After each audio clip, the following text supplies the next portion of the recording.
How to delete ChatGPT on iPhone. Let's jump right into the steps. First, you want to go ahead and open any of the browser. I'm using Google Chrome here.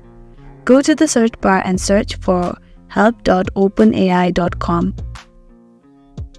As you do that, you will enter to this page where you want to scroll down a little bit, and then you want to tap on General Top FAQ. Now you will enter to this page where you want to scroll down a little bit and then tap on how to delete your account. Now again scroll down, and deleting your account is permanent. It cannot be undone. The first thing what you need to do is you need to use privacy.openai.com. Then in the bottom, click on settings.